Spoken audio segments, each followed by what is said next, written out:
नमस्कार दोस्तों, मैं रसेश रेही आप सभी का स्वागत करता हूं पंचतंत्र की कहानी के इस प्लेटफॉर्म पर। दोस्तों, आज की कहानी है संगठन में ही शक्ति है। तो चलिए आज की कहानी शुरू करते हैं। नंदनवन में वृक्ष पर चिड़ियों का एक जोड़ा सुखपूर्वक रहता था। समय बीतने के साथ चिड़िया ने अंडे दिए। चिड़िया दिन भर अंडों पर बैठकर उन्हें सेती थी और चिड़ा भोजन जुटाता था। एक दोपहर को एक मदमस्त हाथी धूप से बचने के लिए उस पेड़ की छांव पर आकर खड़ा हो गया। हाथी ने अपने सहज चंचल स्वभाव के कारण वृक्ष की उस शाख को ही तोड़ डाला जिस पर चिड़िया का घोंसला बना था।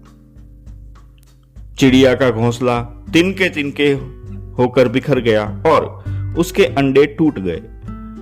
यह सब देखकर चिड़िया रोने लगी। चिड़िया के विलाप को सुनकर उसी पेड़ पर रहने वाला कठफोड़वा बोला, विलाप करने से तुम्हारे बच्चे जीवित तो नहीं हो जाएंगे। बुद्धिमान लोग विपत्ति के समय रोते बिलखते नहीं बल्कि अपने धैर्य का परिचय देते हैं। चिड़िया ने कहा, मित्र, तुम सत्य कह रहे हो। इस दुष्ट हाथी ने अकारण मेरे बच्चों की हत्या की है। यदि तुम मेरे सच्चे मित्र हो तो उस दुष्ट हाथी को दंड देने में मेरी सहायता करो। कठफोड़वा बोला, विपत्ति के समय में सच्चे मित्र की पहचान होती है।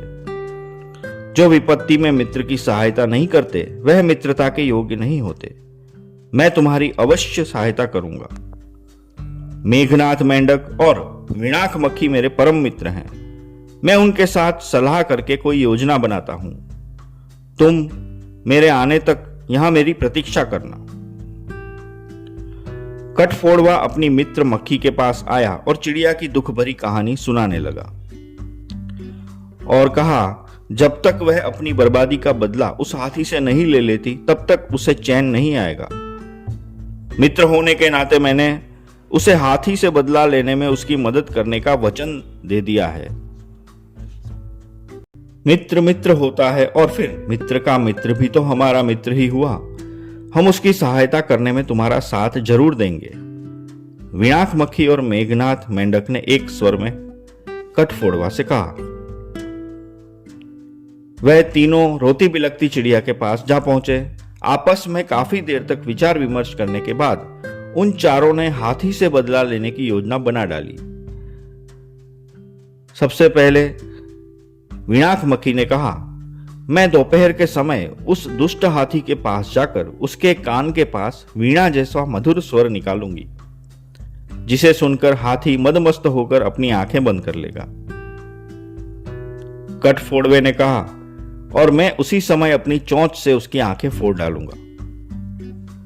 दोनों की बातें सुनकर मेंढक बोला, प्यास से व्याकुल होकर जब वह जल की खोज में निकलेगा तो मैं अपने परिवार के सदस्यों के साथ गहरे गड्ढे में छिपकर टर टर की आवाज निकालूंगा। वह दुष्ट हाथी समझेगा वहां पीने के लिए जल उपलब्ध है और वह जैसे ही उस गहरे गड्ढे की ओर बढ़ेगा उसमें गिर जाएगा और भूख प्यास से तड़प तड़प कर अपनी जान दे देगा। दूसरे दिन चारों अपनी योजना को कार्य रूप देने के लिए एक साथ निकल पड़े। चिड़िया की देखरेख में योजना को अंजाम दिया जाने लगा। विणाक मक्खी ने हाथी के कान के पास मधुर संगीत का स्वर निकाला, जिसे सुनकर हाथी ने मदमस्त होकर अपनी आंखें बंद कर ली। कठफोड़वे ने अपनी चोंच से हाथी की आंखें फोड़ डाली। वह बुरी तरह से तड़पने लगा और उसे प्यास सताने लगी। योजना के अनुसार एक गहरे गड्ढे के पास मेघनाथ मेंढक और उसके परिवार के सदस्य टर टर की आवाज निकालने लगे। अंधे हाथी ने समझा यहां पानी है। प्यास से अत्यधिक व्याकुल होने के कारण वह उस गड्ढे के पास गया और उसमें गिर गया। कुछ ही दिन बाद भूखा और प्यासा हाथी तड़पते रहने के कारण उसके प्राण पखेरु उड़ गए। इस प्रकार दुष्ट हाथी मर गया और चिड़िया का प्रतिशोध भी पूरा हो गया। तो दोस्तों, इस कथा का सार है, संगठन में अपरिमित बल है। दुर्बल प्राणी भी एक समूह में रहकर और संगठित होकर बहुत कुछ कर सकते हैं। तो दोस्तों, आज की कहानी यहीं समाप्त होती है। नमस्कार।